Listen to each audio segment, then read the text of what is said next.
Selamat pagi, perkenalkan nama saya Hendelina Banu, tingkat 1 semester 2B, Sekolah Tinggi Pastoral Santo Petrus Keuskupan Atambua.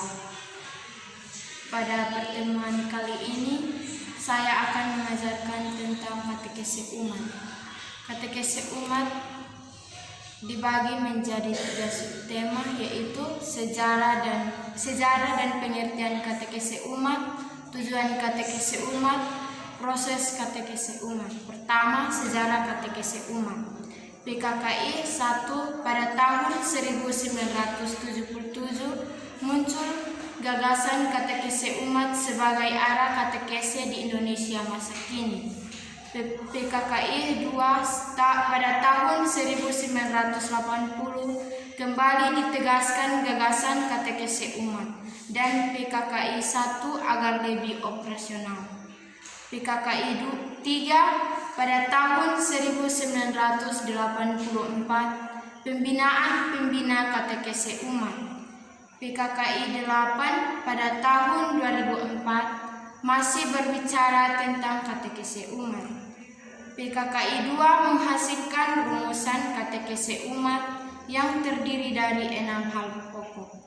1. Katekese umat diartikan sebagai komunikasi iman atau tukar pengalaman atau penghayatan iman antara anggota umat atau kelompok. 2. Dalam katekese umat, kita bersaksi tentang iman kita akan Yesus Kristus, pengantara Allah yang bersabda kepada kita, dan pengantara kita menanggapi sabda Allah, Yesus Kristus, mendasari penghayatan iman gereja. 3. Yang berkatekese adalah umat.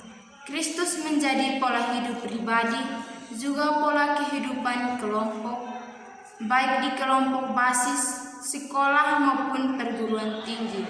Katekese umat sering disebut katekese dari umat, oleh umat, dan untuk umat.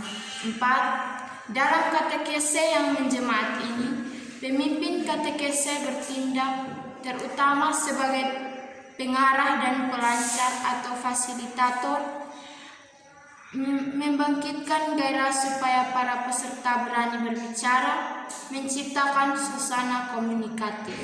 5. Katekese umat merupakan komunikasi iman dari peserta sebagai sesama dalam iman yang sederajat, yang saling bersaksi tentang iman mereka. Diperlukan beberapa hal yang mendukung. 1. Sikap saling menghargai dan saling mendengarkan. 2. Suasana penuh keterbukaan. 6. Tujuan komunikasi iman dalam katekese umat adalah: 1. Supaya dalam terang Injil kita semakin meresapi arti pengalaman-pengalaman kita sehari-hari. 2. Kita bertobat kepada Allah dan semakin menyadari kehadirannya dalam kenyataan hidup sehari-hari. 3. Semakin sempurna beriman, berharap, mengamalkan cinta kasih dan hidup Kristus. 4. Pula kita makin bersatu dalam Kristus, makin menjemaat, makin tegas mewujudkan tugas gereja setempat dan mengokohkan gereja semesta. 5. Sanggup memberi kesaksian tentang Kristus dalam hidup kita di tengah masyarakat. Berdasarkan rumusan PKKI 2 tersebut, nampak beberapa aspek katekese umat yang harus diperhatikan. 1. Subjek katekese umat yaitu umat atau peserta. 2. Berguru pada Yesus Kristus sebagai jalan, kebenaran, dan kehidupan. 3. Yang dilakukan yaitu saling membantu atau sharing, menggali.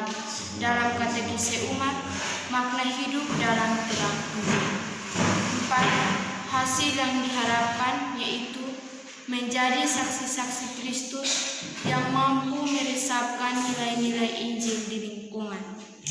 Tujuan katekese umat: 1. Membawa umat sampai pada perjumpaan pribadi dengan Kristus melalui perjumpaan hati dan budi dengan saudara-saudari seiman atau mengandalkan pertobatan hati. 2. Dua, membentuk dan membina jemaah Kristiani, mengembangkan sikap-sikap dan karisma-karisma pribadi untuk melayani sesama. Proses katekese umat. Langkah pertama, 1. Proses mengamati dan menyadari suatu fenomena tertentu dalam masyarakat yang kita angkat sebagai tema katekese umat. Katekese umat bertolak pada situasi konkret, yaitu Allah menyapa manusia melalui situasi hidupnya yang konkret. Proses katekese umat. Langkah kedua, menyadari dan merefleksikan situasi yang telah dianalisis dalam terang sabda Allah. Firman Allah atau kitab suci mempunyai peran amat penting dalam katekese umat atau bukan sekedar tempelan belaka. Langkah ketiga, memikirkan dan merencanakan aksi untuk bertindak. Langkah pertama dan langkah kedua bertujuan supaya kita menjadi lebih sadar akan panggilan kita sebagai orang beriman untuk bertindak memperbaiki keadaan. Keunggulan katekese. 1. Katekese umat disebut katekese dari umat, oleh umat, dan untuk umat, sehingga umat menjadi subjek katekese. Dengan demikian, memungkinkan semua umat berperan aktif. 2. Selalu berbicara tentang hidup nyata dalam terang Injil, sehingga memungkinkan umat menyadari bahwa Allah hadir dan berkarya dalam hidup nyata mereka. 3. Umat aktif berkomunikasi, sehingga memungkinkan umat semakin menjadi komunio, semakin menjadi gereja. 4. Peserta berbicara dan berkomunikasi tentang hidup nyata, sehingga menjadikan katekese umat dan gereja menjadi sungguh kontekstual dan terbuka. Dari pertemuan kita hari ini, materi selanjutnya akan disampaikan pada pertemuan kedua. Selamat pagi.